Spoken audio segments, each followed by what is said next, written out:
ஆண்டவரும் உலக ரட்சகர் மீட்பெருமா இருக்கிற இயேசு கிறிஸ்து 40 நாமத்தினால் யாவருக்கு காலை வாழ்த்துக்களை தெரிவித்துக் கொள்கிறோம். இன்றைக்கும் இந்த வாழ்வு தரும் முன்னோன் வழியாய் சந்திப்பதில் மிக்க மகிழ்ச்சி அடைகிறோம். ஆனால் இந்த நாளில கூட வேத வசனத்துக்கு நாம் செவி கொடுப்போம். நிச்சயமாக நாங்கள் விசுவாசிக்கிறோம், நீங்கள் வேதத்தை எடுத்து வாசிக்கிறீர்கள் என்று சொல்லி. ஆனால் ஒவ்வொரு நாளும் நாங்கள் வாசிக்கும் போது எங்களோடு கூட இணைந்து இந்த வேத வசனங்களை வாசிங்கள். கர்த்தர் உங்களை ஆசீர்வதிப்பாராக. யோவான் எழுதின நற்செய்தி நூல் 11ஆம் அதிகாரம் 16 20 முடிய பகுதிகளை நாம் வாசிக்க கேட்போம். அப்பொழுது திமுத்து எனப்பட்ட தோமா மற்ற சீஷர்களை நோக்கி, அவரோடு கூட மரிக்கும்படி நாமும் போவோம் வாருங்கள் என்றான். இயேசு வந்தபோது அவன் கல்லறையில் வைக்கப்பட்டு 4 நாளாயிற்று என்று கண்டார்கள். பெத்தனியா ஊர் எருசலேமுக்கு சமீபமாய் ஏறக்குறைய 2 மைல் தூரத்தில் இருந்தது. யூதரில் அநேகர் மார்த்தாள் மரியாள் என்பவர்களுடைய சகோதரனை குறித்து அவர்களுக்கு ஆறுதல் சொல்லும்படி அவர்களிடத்தில் வந்திருந்தார்கள்.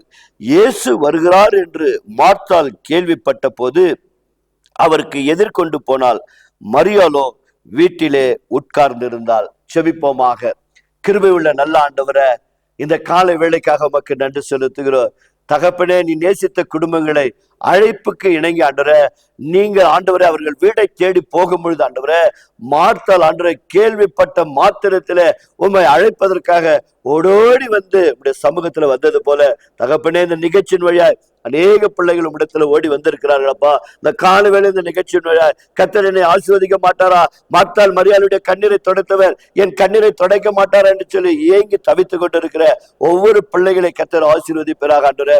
தகப்பனே, இந்த நாள்ல பிள்ளைகள் எல்லாம் எக்ஸாம் எழுதி கொண்டு இருக்கிறது, எழுதி முடித்திருக்கிறார்கள் ஆண்டவரே. என்ன ரிசல்ட் வருமோ என்று சொல்லி பெற்றோர்கள் கலங்கி இருக்கிறார்கள் அப்பா. அந்த பெற்றோருடைய இதயத்தை சந்தோஷப்படுத்தும்படி இந்த பிள்ளைகள் எழுதியிருக்கிற பிள்ளைகள், எழுதி கொண்டு இருக்கிற பிள்ளைகள் ஒவ்வொருவரையும் கர்த்தர் ஞானத்தினால் நிரப்புங்க ஆண்டவரே. அது ஆண்டவரே கரெக்ஷன் செய்கிற ஆசிரியர்கள் கரங்களில் ஒப்பிடுறோம் பாப்பா. அவருடைய கண்களை நம்முடைய பிள்ளைகளுக்கு தயவு கிடைக்க கர்த்தர் கிருபை செய்து நல்ல மதிப்பெண் எடுக்கத்தக்க என் தேவன் உதவி செய்யும்படியா நாங்கள் செபிக்கிறோம் அப்பா. கர்த்தர் நீங்கள் அப்படியே செய்கிற கிருபைகளுக்காய் நன்றி. இந்த வருடத்தில் ஆண்டவரே சபையிலும் சரி மற்ற ஜனங்களும் சரி நல்ல மதிப்பெண் எடுத்து பெற்றோர்களுடைய இதயத்தை சந்தோஷப்படுத்தும்படி கர்த்தர் ஆசீர்வதிப்பதாக. எப்படி மரியாள் உம்மை தேடி ஓடி வந்தார்களோ அது போல ஆண்டவரை உம்மை தேடி ஆண்டவர் நம்முடைய வசனத்தை தாகத்தோடு கூட கேட்டு இந்த ஜெபத்துல காத்திருக்கிற நம்முடைய பிள்ளைகளுக்கு இயேசுவின் நாமத்தினாலே பதில் கொடுக்கும்படியா நாங்கள் செபிக்கிறோம். கர்த்தர் நீங்கள் அப்படியே செய்கிறமைக்காய் நன்றி. மகிமை நீர் எடுத்துக்கொள்ளும், ஆசீர்வாதத்தால் நிரப்பும். இயேசுவின் நாமத்தினால் பிதாவே, ஆமேன். God bless you.